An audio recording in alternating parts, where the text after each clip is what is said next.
we lost a few minutes, so I'm going to take 5 minutes for a couple of questions. My panelists, if you can come up real quickly, I'll bring the microphone to you. Couple of quick observations. The tool, Andres' toolkit and Hans's open community system, they're both open source, so if people have additional ideas and examples from around the world, I know they'd welcome those.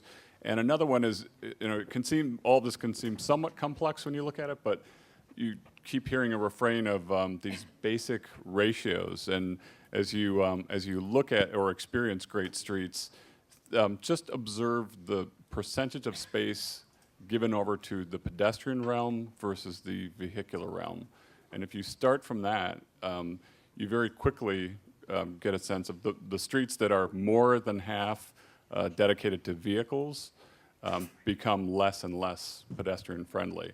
The ones that have at least half of the space dedicated to pedestrian activity are the ones that people tend to gravitate to because we can do all kinds of things within that space, including all kinds of informal economic activities and everything else. So that basic 50-50 ratio of having pedestrian space to vehicular space is a good rule of thumb to look for. So time for a couple of quick questions. I'm going to start right here.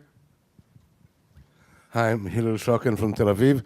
Just a comment on the last presentation by John Massengale.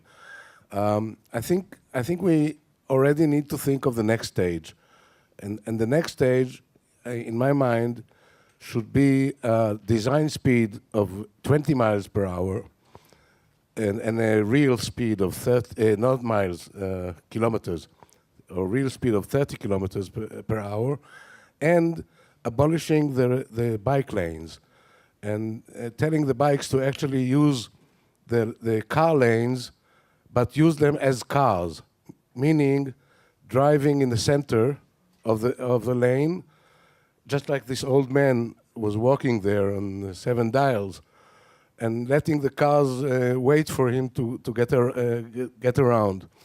I think this is much safer, because the bike lanes, in a sense, in turning junctions, sometimes they appear much faster than the pedestrians, and when a car turns in the same way, he may hit the biker sooner than he would hit a slow-moving pedestrian.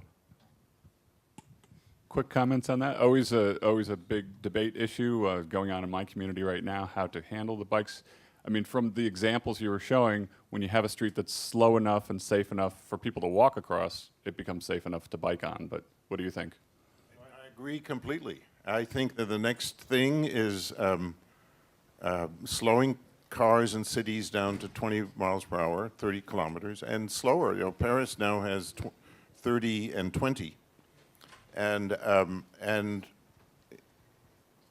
at 30, I'm not quite sure I agree with you on the bikes, because little kids, their parents probably still want them over on the side.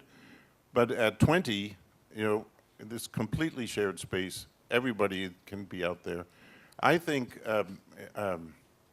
this may be American, but when I was a kid, everybody in America drove drunk. It was completely acceptable.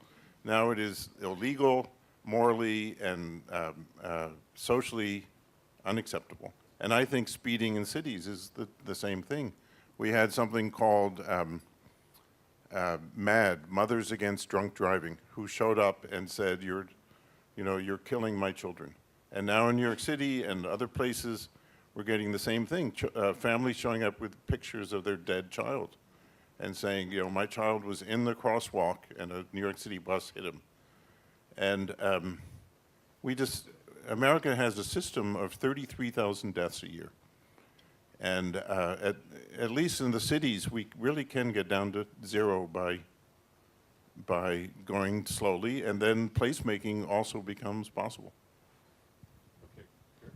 Hi, my name is Julia. Like a lot of people here, are wearing different hats. One of mine is that I'm the chair of a network in the Philippines called the Inclusive Mobility Network, and we have a lot of different organizations that are working together. We use things like complete streets and the type of models that you have to advocate for shared road space, for protected bike lanes with developers, with local government, things like that. It's not necessarily working. But we also are trying to understand, we are very transportation rich in the Philippines. You're often not stranded on a street because you have a pedicab, a tricycle, a motorcycle that has an extra helmet will come by and you can ask them for a ride somewhere and just pay informally. We have jeepneys, we have shared vehicles, we have all these types of different modes of transportation. And we don't have a lot of tools, and I hope that the next part of that revolution will be to look at micro distances and like a number of different ways of going to different places that aren't, and I don't really see that from the Western models right now. And I don't know how we can start to talk about that, or if you have some feedback and what we should be looking at. But are there panelists? Well, getting back to the bikes, for instance, and the separations.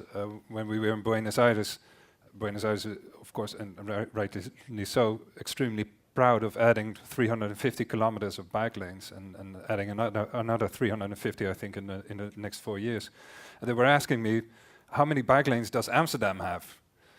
And when I got back home, I looked it up, and it's 350 kilometers only, because they have the bike lanes along the main arteries. But then in the secondary streets, like you showed in your slides, it's all mingled. And but we have to realize that this also came in the Netherlands from a protest in the 70s, stop the child murder. That was the movement going on. So it's taken us decades to get to the place where we are now, and we have a real bike culture nowadays, of course. So it also takes time, I would say. Well, I think you raise a very important point, and there are, as we could think about mobility as an ecosystem, and as much diversity, the better. And all those forms of sharing or different bikes or transport based on demand are very important and usually not very well understood by the authorities. And I think there is a great challenge to integrate that. It's not only a question of infrastructure, it's also a question of how the society is organized for that. So in the U.S., of course, I agree we need to change the design of the streets, and but working out in the trenches in the U.S., we are experiencing a tremendous political backlash. At the federal level, they've eliminated funding. There's real hostility toward providing streets for people instead of cars, but from our elected officials.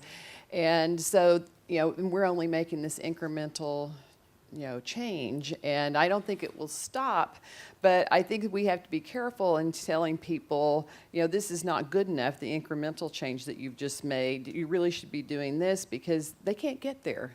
And we have to go at it that way unless we can create a greater groundswell. The problem is, particularly for pedestrians, they don't organize themselves. They don't have clubs. Bicyclists show up and lobby and make a lot of noise, but politically it's difficult. And maybe we can get parents to speak up again. I work on safe routes to school all the time, but it tends not to happen. And so I'd like to hear your perspective on how that's happening in other places, if the same experience is going on, and how you deal with it. I've been very involved in new urbanism, and I went to the first Congress, and the way new urbanism succeeded was by building models, not by going to the Triangle District in North Carolina and saying you're doing it wrong. It's by providing models that worked, and then, for example, the director of HUD came to us instead of us going to him. And my emphasis is completely, there are so many places now that want walkability that, and I agree with you, I think it's a waste of time to go out where people are very happy driving and saying you're doing the wrong thing. I just try to spend all my time in places where people say, how can we become more walkable? And because we have, we just don't have enough of that, but there is a big demand for it. And I do not beat my head against the wall telling people you're doing the wrong thing. Any last comments from the other panelists? A very interesting thing happened in cities in the Netherlands, and also what we see from the book outside is that so far, this whole bicycle pedestrian movement was very much a kind of a left-wing political spectrum. But nowadays, we see more and more right-wing politicians realizing that the economy of the pedestrian is much more important to cities than the economy of the car.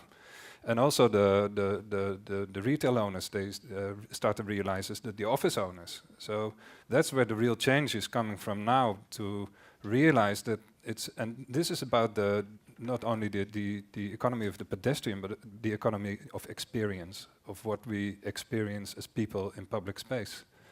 So that's where the Charter of Athens went wrong last time, because we really have two parts of our brain, not just one part, not only the rational. We also want to experience something when we're in the cities. And it comes down to real basic human behavior.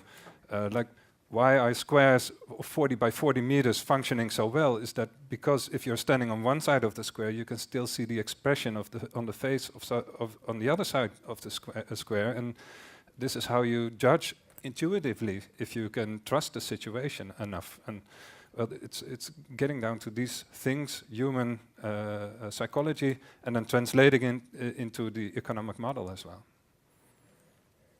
Final word. Okay, Andreas. very short. No, I think on the one hand, you can put that in terms of a cultural war. No? Those who believe in cars, in oil, or in a way of going to work or living, and those who believe in the more crowded central system, cities, mixed, etc. But on the other hand, at least in Latin America, it's also a socio-economical one. And if you assign the money differently, you are trying to make the unequal societies a little bit more equal or not. And that is something that has been raising in the public political agenda. And now, at one time, you won the elections trying to do infrastructure for going faster by car, and now you have to, everyone is listening to the proposal for improving public transportation. So I don't know at what point what has been going on is a product of the Charte d'Athènes or Le Corbusier, or it's a socio-economic model that allows that infrastructure. Thank you very much. Thank you to my panelists, and thank you to you, the audience. I feel like we're just getting started on a great conversation, but let's continue it outside of here. We have two very important sessions. We have one to go to catch up with right now, the City We Need debate, and then the closing session. So let's go join our friends.